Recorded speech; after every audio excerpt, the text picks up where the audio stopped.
محترم حضرات، کیسے ہیں آپ لوگ؟ کیا آپ لوگ بھی اردو لکھنا اور پڑھنا سیکھنا چاہتے ہیں؟ جی ہاں، اگر آپ اردو لکھنا اور پڑھنا سیکھنا چاہتے ہیں تو آپ ہمارے چینل کو سبسکرائب کریں اور ہمارے سبق میں شرکت فرمائیں۔ یہاں ہم اردو پڑھنا اور لکھنا سکھاتے ہیں۔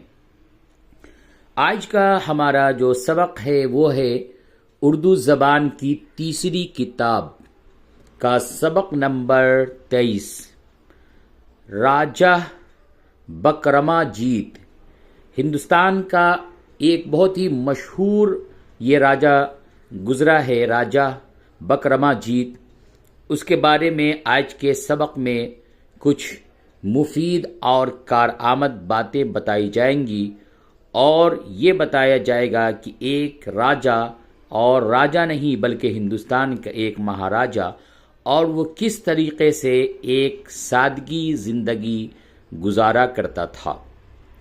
تو چلیے سب سے پہلے نمبر 1، بکرماجیت، یہ اس کا نام ہے۔ یہ بکرماجیت یہ ایک نام ہے، راجہ کا نام۔ راجپوت خاندان کا نہایت گرامی راجہ ہوا ہے، اگرچہ اس کے زمانے کو 1950 برس کے قریب ہوئے۔ 1-2 برس نہیں بلکہ 1950 برس کے قریب ہوئے، مگر ہندوستان کی اعلیٰ قوموں میں اب تک اس کا نام زندہ ہے۔ اجین ایک شہر ہے، یہ آپ کے اندور بھوپال سے آگے اجین پڑتا ہے۔ تو اجین یہ مدھیہ پردیش میں ہے۔ اجین جو مالوہ کی سرزمین میں اب بھی ایک مشہور و معروف شہر ہے، اس کا پائے تخت تھا، یعنی اس نے اس کو اپنی راجدھانی بنا رکھا تھا۔ نمبر 2، دانشمندی، انصاف اور شجاعت۔ دانشمندی کہتے ہیں عقل مندی کو، انصاف کہتے ہیں عدل کو، اور شجاعت کہتے ہیں بہادری کو۔ دانشمندی، انصاف اور شجاعت میں یہ راجہ افضل گنا جاتا ہے۔ اس نے فقیرانہ بھیس بدل کر مدت تک سیر و سیاحت کی، اور غیر ممالک والوں کے علم و ہنر اور عقل و حکمت کو خوب دیکھا بھالا۔ 50 برس کی عمر میں ملک گیری کا ارادہ کیا، مالوہ اور گجرات کا خطہ چند مہینوں میں فتح کر لیا، اور بہت تھوڑے عرصے میں وہ ہند کا مہاراجہ بن گیا۔ راجہ بکرماجیت کا دربار تو بڑی شان و شوکت کا تھا، مگر اس کی اپنی گزران کا، یعنی زندگی گزر بسر کرنے کا طریقہ، یعنی زندگی گزارنے کا طریقہ ایسا سیدھا سادھا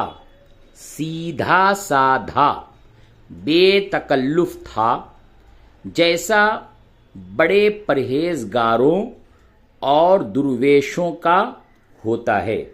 جیسے نیک لوگ ہوتے ہیں، پرہیزگار ہوتے ہیں، دنیا سے جن کو کوئی بھی درکار مطلب نہیں، فقیر وغیرہ جو ہوتے ہیں، ان کا جو طریقہ ہوتا ہے، اس بادشاہ نے اپنا بھی زندگی کے گزارنے کا طریقہ اسی طرح اختیار کر رکھا تھا۔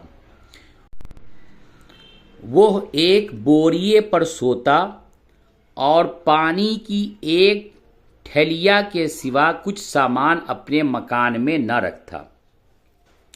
نمبر 4، اس گیانی اور گنی راجہ کی سبھا میں بڑے بڑے مشہور عالم، فاضل اور شاعر شریک تھے، جو اس کی سبھا کے 9 رتن کہلاتے تھے۔ کالی داس جو ہندوستان کا نامور شاعر ہوا ہے وہ بھی اس راجا کی سبھا کا ایک رتن تھا۔ انصاف اور شجاعت سے جو شہرت راجا کو حاصل ہوئی، علم کی حمایت اور عالموں کی قدردانی نے اس کو اور بھی چمکا دیا۔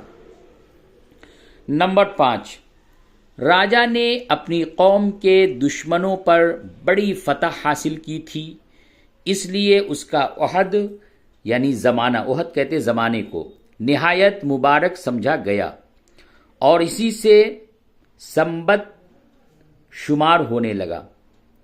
سنبت ایک تاریخ ہے، آج تک ہمارے ملک میں اس سنبت کا رواج موجود ہے۔ یہی کھاتوں میں، پتروں میں اور بہت سے کاغذوں میں وہ سنبت لکھا جاتا ہے۔ عیسوی سن سے اس میں 57 سال کی زیادتی ہے۔ نمبر 6، اب تم غور کرو کہ ایسا بڑا راجا کس مختصر سامان سے اپنی زندگی بسر کرتا تھا۔ بے شک انسان کو گزران کرنے کے لیے بہت تھوڑا سا سامان کافی ہے، لیکن عیش و آرام کی ہوس طرح طرح کے فضول سامان جمع کراتی ہے، اور جب کسی چیز کی آدمی کو عادت ہو جاتی ہے تو وہ چیز ضروری بن جاتی ہے، پھر اس میں کچھ مزہ نہیں آتا۔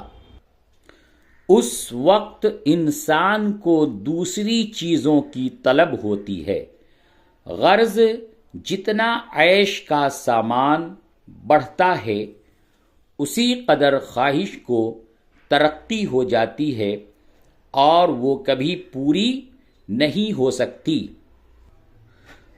اب اس سبق کے اندر جو مشکل الفاظ ہیں اس کو آپ یاد کریے، اس کے معنی یاد کیجئے۔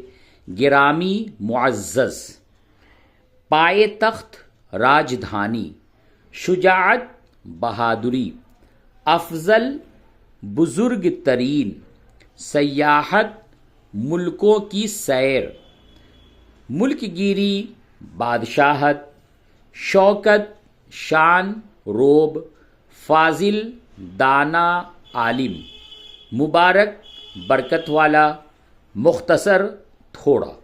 ہاں، اب رہا کہ ہمیں لکھنے کیسے آئے، تو اس کا صرف ایک ہی طریقہ ہے کہ جو کچھ آپ سبق پڑھتے ہیں اس کو اپنی کاپی میں، اپنی نوٹ بک میں اس کو لکھیں۔ اس طریقے سے پڑھنے کے ساتھ ساتھ لکھنا بھی آتا ہے۔